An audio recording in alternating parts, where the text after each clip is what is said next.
네, 뉴스스테이션이 마지막으로 찾아갈 곳은 국민의당 당사가 있는 9호선 국회의사당역이었습니다. 네, 계속해서 세 분과 얘기 나눠볼 텐데요. 오늘도 검찰이 이유미 씨를 조사를 하고 있는 걸로 이제 취재 기자 들었는데 아무래도 윗선 개입 의혹에 좀 초점을 맞추겠죠. 오늘 2시부터 재소한 조사를 받고 있는데 오늘 취재진이 집요하게 물었어요. 네. 안철수 전 대표가 이 사실을 미리 알고 있었던 것이냐, 공모한 것이냐 이런 취지로 기자들이 물었는데 묵묵부답이었습니다. 그냥 그 부분은 아니라면 아니라고 해주지 않았을까 싶기도 한데 어떤 말도 하지 않고 오늘도 재조사를 받고 있군요. 가장 그 국민들이 지금 관심 있는 부분은 역시 지금 지도부 그리고 안철수 전 대표가 여기에 대해서 미리 알고 있었느냐, 방조를 한 것이냐, 몰랐느냐 이런 부분을 가리는 것이 조사의 핵심일 보입니다. 결국에는 안철수 전 후보가 이 사안에 대해서 인지하고 있었느냐 아니면은 모르고 있었느냐 이걸 가리는 게 가장 중요한 대목이긴 한데 이현중 의원님, 저는 궁금한 게 좀 하나 있습니다. 이용주 의원이 긴급회견을 하면서 국민의당 당원이었던 이유미 씨하고 전 최고위원이었던 이준서 씨의 카톡 그 대화 내용을 공개했지 않습니까? 그런데 이준서 씨가 이준서 씨나 아니면 이유미 씨가 박지원 전 대표한테 보냈던 내용은 카톡이라는 애플리케이션이 아니고 바이버라는 애플리케이션을 통해 가지고 공개를 전달을 했거든요. 근데 이 부분은 그 당시에 발표를 하지 않았었어요. 네, 이게 이제 왜냐하면 바이버라는 이제 그 국민의당 당직자들은 다 바이버를 씁니다. 아, 이게 왜 그러냐면 카톡이 예전에 이제 뭐 도청이라든지 이런 문제가 있으니까 아마 그 안철수 전 후보가 이제 특히 IT 쪽에 뭐 전문가지 않습니까? 그래서 안철수 후보가 정치에 들어오면서부터 처음부터 본인이 바이버로 다 사용을 했어요. 자신의 그 참모들이나 측근들은 전부 다 이게 보안성이 좋기 때문에 이게 바이버를 통해서 다 이제 소통을 합니다. 그러다 보니까 국민의당 당직자들은 다 바이버를 통해서 써요. 그러니까 이거 자체는 이제 다른 데서 텔레그램이라든지 옛날에 우리가 카톡 있을 때 다들 뭐 이걸 망명한다라는 표현을 쓰지 않습니까? 근데 마찬가지로 이제 국민의당에서는 대부분 공식 어떤 통로 자체가 바이버를 통해서 이루어지거든요. 그래서 그때 당시에 이준서 전 최고위원이 박지원 당시 또 대표한테 선대위원장한테 이제 바이버를 통해서 이런 사실을 이야기했다는 것이죠. 근데 그때는 사실은 박지원 전 위원장은 제주도에 유세를 가 있었고 본인의 또 전화기는 이쪽에서 비서관이 가지고 있었고 그래서 본인이 직접 확인을 못했다는 것이죠. 그러니까 내용 자체도 알지도 못했다. 그게 왜냐하면 5월 4일이거든요. 사실은 선거가 바로 이제 임박했을 때입니다. 이제 그런 상황이기 때문에 본인은 이 상황을 미리 몰랐다. 이렇게 지금 이야기를 하고 있습니다.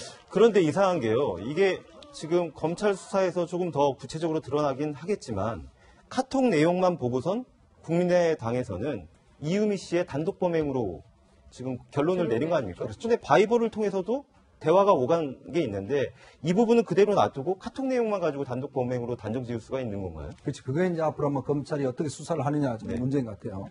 국민의당 내부의 이제 진상조사위원회에서는 일단 지금 카톡 내용을 중심으로 해서 실제로 거기서만 이루어졌기 때문에 이 두 사람이 그냥 이유미 씨의 단독 범행으로 어느 정도 규정을 했지만 그러나 이걸 사실은 이제 바이버를 통해서 알려진다라면 이 내용 자체를 미리 누가 알았는지 또 어느 선까지 보고를 했는지 이제 그게 나올 거 아니겠습니까? 아마 그 부분이 조금은 더 앞으로 검찰에서 밝혀져야 될 부분인 것 같습니다. 그런데 어려운 것이 저도 사실 국민의당 출입하고 안철수 전 대표 취재하려고 바이버를 깔았거든요. 아, 정말요? 그리고 민주당 취재하려고 텔레그램을 깔고 기자들마저도 그 당에 맞게 또 그 맞는 애플리케이션을 해서 진짜 저도 안철수 전 대표 때문에 바이버를 깔았는데 문제는요.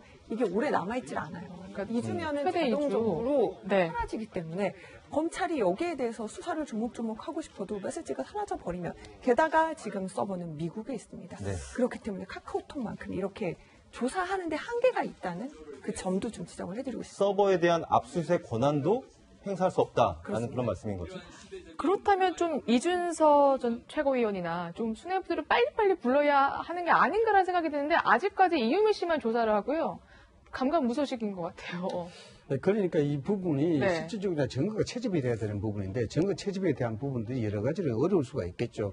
지금 언론을 통해서 나오니까 방금 지적하셨다시피 바이버 사용에 대한 문제 이것도 검찰이 추적하기가 현실적으로 힘든 부분이니까 추가적인 증거 채집에 대한 문제가 있고 두 번째로는 이 부분이 대단히 민감한 정치적 현안을 담고 있다는 겁니다.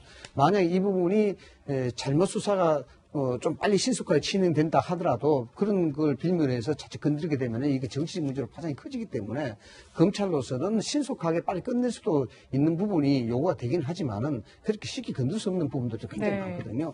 예를 들어서 뭐 안철수 전 대표가 알고 있었냐 모르고 있었느냐 그걸 알기 위해서 소환한다? 이건 정치적 파장이 클 수밖에 없는 부분이기 때문에 여기에 대해서 안철수 전 후보가 그래도 어느 정도 구체적으로 알고 있었다는 정황 자체가 채집이 돼야만이 안철수 후보를 소환하든지 또 아니면 이영주 의원을 소환하든지 이렇게 돼야 되는 거거든요. 그래서 이 부분은 민감성이 굉장히 극도로 예민하기 때문에 검찰에서도 조심스럽게 접근할 수밖에 없는 부분이다. 이렇게 볼 수 있는 겁니다. 이 사건이 불거진 이후에 이번 주에 그 드러난 카톡 내용 중에서 가장 네. 충격적인 부분이 좀 있습니다. 이분 굉장히 의미심장한데 이유미 씨가 이준서 씨한테 카톡을 보냈는데 국민의당은 망하는 거라고 하셔서 네. 아무 말도 못했다라고 이런 카톡 내용을 보내지 않았습니까? 그러니까 국민의당은 이거 사실 공개하면 망하는 거라고 하셨다. 네. 이 주체가 누굴까요? 주어가 누굴까요? 그게 가장 궁금한 거죠. 궁금한데 이준서 최고위원한테 보낸 거니까 주어가 이준서 전 최고위원이 아닌가라는 관측을 했었는데 그 다음에 보면은요 이준서 전 최고위원이 또 이런 말을 해요. 사실대로라면 그게 뭘 말하는 거냐고 또 물어보면은 이준서 전 최고위원은 조작 사실을 몰랐나 또 이렇게도 관측할 수 있기 때문에 저 부분을 보고는 이유미 씨 단독 행위다라는 지금 국민의당 발표 결과가 있었지만 저 카톡 중에서도 저게 온전히 남아있을까? 저 중간에 뭔가 대화는 사라진 게 아닌가? 카톡을 주고받고도 따로 통화를 할 수도 있지 않습니까? 네. 그러니까 저 내용을 가지고도 지금 여러 가지 해석이 나오고요. 당이 망한다고 한 그 주체가 누구인지 그 주어를 밝혀내는 것도 지금 중요한 일입니다. 그렇죠. 네. 단독 범행이라고 단정짓기 어려운 게 사실 이준서 전 최고위원이 박지원 전 대표에게 사전 보고를 한 정황까지도 드러났거든요. 이 한번 살펴보고서 계속 얘기를 나눠보겠습니다.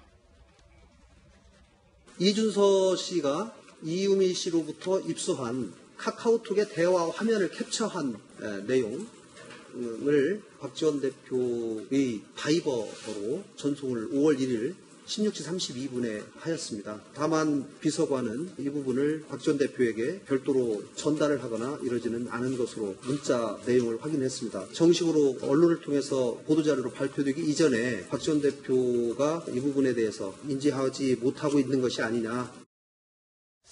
김관영 조사단장 말을 보면 박지원 전 대표한테 보고를 했는데 잘 인지를 하지 못하고 있다라는 식으로 얘기를 하고 있는데 네. 박지원 전 대표는 어떻게 이야기를 하고 있는지 이어서 들어보시겠습니다. 저에게는 전혀 보고한 사실이 없고 그 내용도 몰랐습니다. 그래서 저는 지금까지 검찰 조사가 진행 중에 있지만은 최소한 보고나 내용을 받지 않았다 하는 것은 분명히 밝힙니다. 말의 뉘앙스가 약간 좀 다릅니다. 네. 일단 지금 이제 그 박지원 의원이 이제 보고를 못 받았다. 네. 이렇게 이제 이야기를 하고 있고, 이제 그쪽에서는 일단 보고를 했다라고 이제 네. 아까 이제 말씀하셨듯이 실제로 자기가 전화를 이제 직접 보지를 못했다는 것이거든요. 근데 그때 상황을 조금 이렇게 다시 되돌아보면 이제 사실 안철수 전 후보 같은 경우 선거운동을 굉장히 본인의 어떤 측근 중심, 캠프 중심으로 많이 운영을 했어요. 이제 그러다 보니까 나중에 보면 뚜벅이 유세를 하지 않습니까? 네. 배낭 하나면 되고. 그러니까 사실 당하고는 좀 그때부터는 연결이 좀 끊어져 버렸어요. 왜냐하면 당의 의원들은 하나도 안 따라갑니다. 네. 그러니까 본인이 혼자 메고 그 옆에 보면 본인들 측근, 즉 젊은 측근들을 데리고 다니면서 선거운동을 해요. 네. 그리고 당은 당대로 그냥 따로 운동을 후보 합니다. 따로 당 대로. 왜냐하면 네. 이게 안철수 전 후보가 당 조직에 대한 좀 이 불신이 굉장히 많아요. 옛날부터. 네. 그래서 항상 보면은 당과 안철수 후보 간에 그것 때문에 사실은 상당히 논란이 있었고 갈등이 있었거든요. 안철수 후보 같은 경우는 이 당 조직에 대해서 별로 그렇게 신뢰를 하지 않습니다. 근데 당 같은 경우는 이제 공식적인 채널에 있는 것이죠. 그러니까 아까 나온 이유미 씨나 이준서 씨 같은 경우는 다 지금 안철수 전 대표가 지금 데리고 오는 사람들. 이유미 씨는 뭐 본인이 적극적으로 왔고, 이준서 씨도 어디서 왔는지 모르지만 본인이 직접 영입을 해서 최고위원으로 임명했던 사람이에요. 네. 그러니까 당에서는 그 사람을 아는 사람이 별로 없습니다. 네. 근데 실제로 안철수 후보의 선거운동은 딱 그 중심으로 이제 운영이 됐던 것이죠. 근데 그러다 보니까 당에서도 지금 의심을 하고 있는 거예요. 이게 뭐냐, 안철수 후보 쪽에서 이게 뭔가 그쪽에서 뭔가 일이 이거 벌어지는 게 아니냐. 그 당하고는 좀 상관없는 게 아니냐. 그래서 지금 당내에서도 이를 두고 안철수계와 지금 비안철수계가 상당히 갈등을 일으킨 요소도 사실 그때 당시에 선거운동이 너무나 좀 다르게 운영이 됐기 때문에 도대체 이 사실을 당의 어떤 개선 선상에서는 보고가 안 됐다는 거거든요. 지금. 그러니까 뭔가 이거는 따로 지금 이루어진 게 아니냐 이런 식으로 지금 인식을 하고 있는 거죠. 네. 그럼 안철수 전 대표는 이제 뭐 알았을 수도 있고 몰랐을 수도 있고 뭐 그런데 박지원 대표 입장에서도 좀 살펴봐도 사실 그때 선거 사령탑이었잖아요. 그러면 그렇죠. 알아도 문제고요. 그때 당시에 몰라도 문제인 거예요. 구실검증이라는 네. 지적 피해갈 수 없을 것 같은데. 당대표고 이 선거라는 것이 다 아시다시피 뭐냐 그러면은 아주 내밀한 부분들 뭐 제보에 대해서 거기서 폭로한다거나 이런 것들은 밀실과 은폐 형태로 갈 수가 있습니다. 네. 뭐 갈 수가 있기 때문에 충분히 뭐 납득할 수 있는 그런 이유들이 있다고 보는데 실질적으로 당대표 대선 조직을 총체적으로 실무적으로 이끌고 있는 사람들은 여기에 대해서 모든 것을 책임을 져야 되는 부분이 있습니다. 그리고 다 알아야 되는 그런 상황이 있습니다. 만약에 이 자체가 정말 박지원 대표가 모르고 일반적인 어떤 측근선에서 만들어진 일이다 그러면 사실상 국민의당은 그 구조 자체가 문제가 굉장히 심각한 거라고 봐야 되겠죠. 결국 당대표 입장으로서는 이 부분을 알고 있었다 그러면은 실질적으로 어디까지 알고 있었느냐에 대한 문제가 되겠습니다만은 알고 있음에도 불구하고 이걸 해라. 라는 것은 사실 상식적으로 좀 납득이 안 되는 겁니다. 왜냐하면은 박지원 대표 같은 경우는 소위 뭐 우리가 세가서 이야기하듯이 정치 구단이고 여기 네. 정치적 파장에 대해서 얼마든지 추론이 가능한 그런 능력을 갖고 있기 때문에 이 부분을 조작이면서 알면서도 해야 되겠다 이런 것은 일반적으로 납득이 안 되고 다만 이제 몰랐다는 부분들은 몰랐다 해서 이것이 책임이 명피될 부분은 아니다라는 것입니다. 당에 대한 공식적인 조직 체계를 이끌었던 사람으로서 몰랐다 그러면 이 부분을 몰랐는 그런 데에 대해서 이것을 인지하지 못했던 그런 도의적 책임, 이것들은 뭐 정치적으로 져야 될 부분이 아닌가 이렇게 봅니다. 예, 사실 이게 국민의당 내부의 문제만이 아닙니다. 이 정치권에서 국민의당을 향한 공세도 점점 강화되고 있는데요. 어떤 이야기들이 오가고 있는지 한번 들어보시겠습니다. 발표는 결국 박지원 상임선대위원장으로 향하는 의혹의 시선을 차단하겠다는 의도가 너무 뻔했습니다. 안철수 후보와 박지원 상임선대위원장 두 분의 침묵은 짧으면 짧을수록 좋을 것입니다. 검찰의 엄정한 수사와 함께 두 분의 책임 있는 입장 표명을 기다리겠습니다. 추미애 대표는 국민의당 지도부와 대변인단이 총동원되어 조직적으로 개입한 것이라고 주장을 했습니다. 검찰에게 수사 가이드라인을 제시한 것이나 다름이 없습니다. 결국 민주당은 이인우 씨 사건을 빌미로 국민의당 죽이기에 나선 것이 아닌가 하는 생각을 이 들어보면요. 추미애 대표가 얘기한 거를 비판한 걸 두고선 박주선 비대위원장은 검찰에 왜 수사 가이드라인 주고 그러느냐. 국민의당 죽이려고 하는 거 아니냐. 이렇게 얘기를 하고 있거든요. 네. 사실 이뿐만이 아니죠, 지금. 지금 이제 추미애 대표가 지금 결국 박지원 전 대표한테 보고된 거 이런 거 차단하려는 결과가 아니었냐라고 비판을 하니까 오늘은 또 박지원 전 대표가 어마어마한 글을 또 페이스북에 올리기도 했습니다. 어떤 글이었죠? 제가 진짜 그 조작 사건 음모에 가담한 게 맞다면 내 목을 내놓겠다. 목을 내놓겠다요? 아이고, 이게 지금 방송적으로도 부적절할 수도 있는데 그만큼 나는 자신 있다. 이런 취지로 글을 올리면서 오히려 추미애 대표는 정말 문재인 대통령을 방해하는 회방꾼이다. 자신에게 맞지 않는 큰 옷을 입었다. 이러면서 또 박지원 전 대표가 추미애 대표를 향해서 정말 공격을 했습니다. 네. 근데 오히려 안철수 전 대표는 지금 아무 소식이 없고 계속 침묵 중이거든요. 근데 저는 물론 조작은 몰랐다고 하더라도 지금 보니까 뭐 이틀 전에 이준서 전 최고위원도 만났고요. 이유미 씨도 구명하는 문자를 보냈다는 정황이 지금 포착이 됐잖아요. 그런데도 지금 침묵한다는 거는 지금 너무 무책임하게 있는 거 아닌가 이런 생각도 좀 들거든요. 또 뭐 시기를 보고 있다고 봐야 되겠죠. 이 상황 자체가 어디까지 검찰 수사가 진행이 되고 있느냐 이 부분을 예의주시하고 있다고 봐야 되겠고 물론 뭐 안철수 전 후배의 속으로 들어가 보지 않았습니다만은 상당히 참 난감하게 하지 않나 이렇게 봅니다.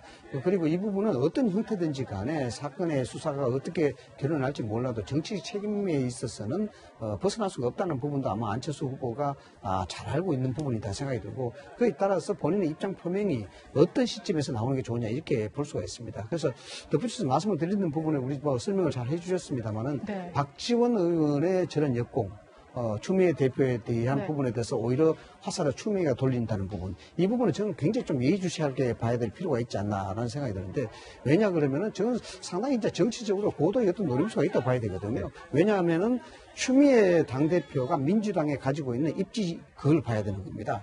즉 무슨 말이냐 그러면은 결국 지금 상황에서 선거 때일로 이 화살을 야당에 이야기하는 것은 민주당 너가 이야기하는 협치 부분에 대해서 정면으로 이건 배치된 부분이 아니냐. 그럼 여당 대표, 추미애 대표는 이번 협치에 대해서 공격하기보다는 이번에 침묵하는 것이 맞다. 라는 부분이고 그 부분에는 당내의 역학관계가 있는 것이죠. 추미애 당대표가 친문과 친노 세력들로부터 시작해서 약간의 괴리감이 있다는 부분, 즉 자기의 적대 세력이 없다는 부분, 이런 부분에 대해서 실질적으로 추미애 당대표에 대한 약간의 곤란한 입장을 만들어 놓는, 그러니까 여당 내부의 균열을 이야기하는 부분으로 해석을 할 수가 있는 것입니다. 그렇기 때문에 국민의당이 총체적으로 이런 부분들에서 조직적으로 어떻게 끌고 나갈 것인가, 이런 부분들이 어느 정도 조금 여론의 반향이 나타나게 되면은 안철수 후보에 대한 입장도 나타날 가능성이 높다고 봐야 되겠죠. 네. 저는 이제 이게 지금 민주당이 과연 어떤 전략으로 지금 임하는지 좀 헷갈리는 측면이 있어요. 네. 왜냐하면 사실 지금 어떤 면에서 4당 체제 하에서 국민의당의 협조가 뭐 절실한 상황 아니겠습니까? 네. 사실 이낙연 국무총리 통과시키는 것도 국민의당 도움 없으면 통과를 못했잖아요. 그렇네요. 네. 근데 지금 추미애 대표나 우원식 원내대표가 보면 연일 지금 국민의당 공격을 하고 있어요. 그렇죠. 자, 그럼 뒤로 돌아서서는 또 추경안 빨리 통과시켜달라고 이야기를 하고 있어요. 그럼 청문회 빨리 지금 통과시켜달라는 이야기를 하고 있고. 그러면 국민의당 입장에서 본다면 이제 퇴로가 없습니다. 어떤 면에서 보면. 지금 뭐 거의 박지원 대표라든지 좀 안철수 그다음에 박수선 대표 이야기하는 게 보면 국민의당은 어떤 면에서 뭔가 공격을 할 수밖에 없는 상황이죠. 네. 그러다 보니까 결국 이제는 모든 것에 대해서 반대를 하고 있지 않습니까? 특히 이번에 지금 한미 정상회담 결과를 놓고도 전체 야당 중에서 제일 지금 안 좋은 논평을 내는 게 바로 이제 국민의당이에요. 네. 그러니까 그러면서 본다면 앞으로 그러면 이런 상황이 계속된다면 이제는 협치는 없는 것이죠. 그러면 과연 그럼 여당이 어떻게 이끌어갈 것인지 이 국면을, 그리고 검찰 수사 결과 이은미 씨가 단독 범행을 결론 내려진다라면 그럼 그때 이후에 그러면 국민의당에 대해서는 어떤 관계 형성할 것인지, 아니 그냥 국민의당을 뭐 해체시켜서 그냥 합당을 시킬 것인지, 저는 이런 전략적인 면에서 지금 추미애 대표가 하고 있는 공격 자체가 되레 지금 4당 구조에서 지금 민주당만 상당히 고립시키는 것 아닌가, 그렇게 하고 나중에 이 사태를 수습할 수 없는 상황으로 가져가는 것 아닌가. 사실 이렇게 돼버리면 아마 제가 볼 때는 7월 국회 뭐 추경안 이런 거 통과는 거의 이제 물 건너 갔다고 봐야 되거든요. 네. 그러면서 본다면 지금 여당의 전략 자체가 뭔지 지금 사실 저는 이해할 수가 없는 그래서 상황. 제가 말씀드린 부분이 네. 박지원 대표가 전 대표가 이렇게 이야기하는 부분들은 정치는 살아있어야 된다는 것을 이야기하는 겁니다.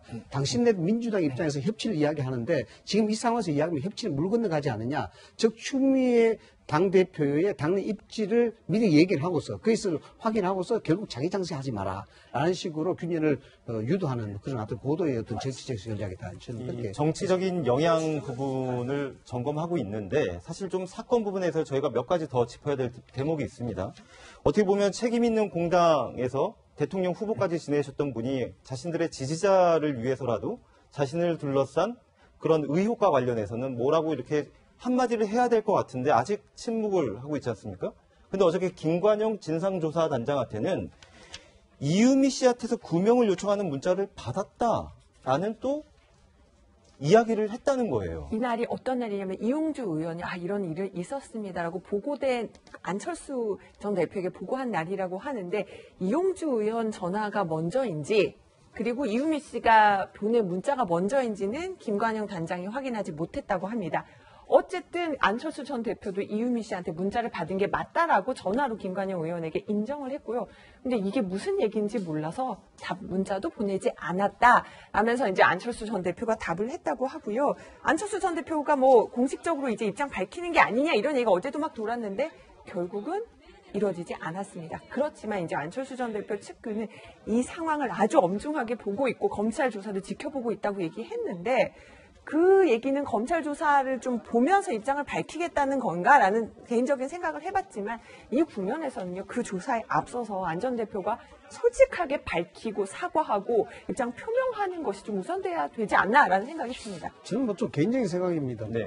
좀 원론적으로 처음부터 다시 보자 그러면은 이렇습니다. 이 부분이 당 지도부 또는 안철수 후보가 알고 있었느냐 모르고 있었느냐 이것이 가장 최대 정점 아니겠습니까? 그런데 따져보면은 당시에 선거를 나흘 앞둔 상황에서 이것이 터져나왔고 그 후로 민주당은 국민의당을 고소를 했습니다. 거의 46% 고소를 했고 또 국민의당은 여기에서 무고죄로 또 맞고소를 한 상태거든요. 그래서 선거가 끝나고 난 다음에 입장을 본다 그러면은 이 사건 자체가 정말 국민의당 입장에서 계획되고 조작된 사건이다 그러면은 여기에 대해서 고소를 취하할 수 있는 행보들이 나와야 되는 겁니다.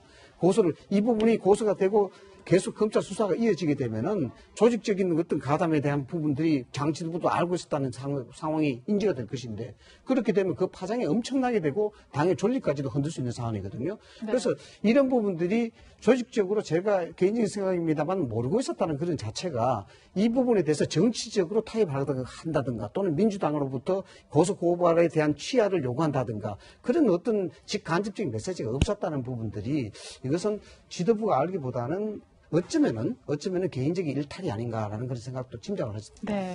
중간에 자꾸 헷갈리는 부분들이 있는데 국민의당 진상조사단에서 얘기를 하고 나면 또 논란이 이어지고 그러는데 결국에 이 문제를 종지부를 지을 수 있는 사람은 안철수 전 후보 같거든요. 그렇죠. 지금 상황에서 어떻게 대처하는 게 현명한 방법일까요? 그러니까 결국 안철수 전 대표가 정치를 시작한 게 바로 새정치를 내고 시작한 거 아니겠습니까? 본인의 결국은 정치의 목표와 목적이 결국은 새정치였는데 결국 지금 가장 구악스러운 이제 일이 당에서 벌어진 것이죠. 네. 그러니까 구태가 벌어진 상황에 대해서 그럼 이거를 본인이 그럼 어떻게 할 것인지 이런 부분에 대한 정말 어떤 좀 본인의 정치적 생명을 거는 어떤 그런 입장 표명이 사실은 지금 있어야 되거든요. 뭐 지금 정두원 전 의원의 말에 따르면 뭐 종쳤다는 표현도 하긴 하지만 어쩌면 정치 생명을 좌우할 만큼의 좀 핵폭탄이 터진 거 아니겠어요? 네. 저는 그래서 정치인이 이런 어려움을 당했을 때는 제가 볼 때 국민들한테 가장 솔직한 게 제일 중요합니다. 네. 그리고 빠른 어떤 입장 표명이 저는 중요하다고 보거든요. 그러니까 입장 표명이 늦으면 늦을수록 제가 볼 때는 사태는 좀 악화될 수밖에 없다는 생각이 들고 지금 안철수 전 대표가 지금 좀 타이밍을 좀 놓친 감이 있는 것 같아요. 아마 이은미 씨 구속됐을 그 순간에 일단 본인 일단 입장 표명을 하고 제가 볼 때 입장 표명 뭐 한두 번 하고 될 수 있는 상황은 아닌 것 같거든요. 그렇다고 한다면 지금 안철수 대표의 오랜 침묵은 오히려 점점 더 입지만 좁혀지는 것이 아닌가라는 좀 생각이 듭니다. 네. 지금 저희 현장 취재 기자들이 안철수 전 대표 집을 거의 매일 취재하러 찾아가고 있는 거 아닙니까? 엿새인가요? 예. 그래서 기다리고 있는데 지금 나오지 않고 있어서 그러니까 기자들끼리도 지금 의견이 엇갈려요. 그리고 지금 당 관계자는 안철수 전 대표랑 다 전화로만 통화하고 있거든요. 그래서 집에 있다고는 하는데 또 일각에서는 안 전 대표가 다른 모처에 있다 이런 설까지 나와서 그것 부분도 저희가 지금 확인 중입니다. 네. 현직 대통령의 아들이 됐습니다. 이 문준용 씨의 특혜 의혹을 조작한 사건에 휘말려 있는 국민의당 어떤 처신을 해야 될지 아마 저희 저희 지금 이야기를 들어보면서 여러 가지 많이 시청자분들께서 느끼셨을 것 같습니다. 지금까지 세 분 모시고 국민의당 조작 의혹 사건 다뤄봤습니다. 고맙습니다. 감사합니다.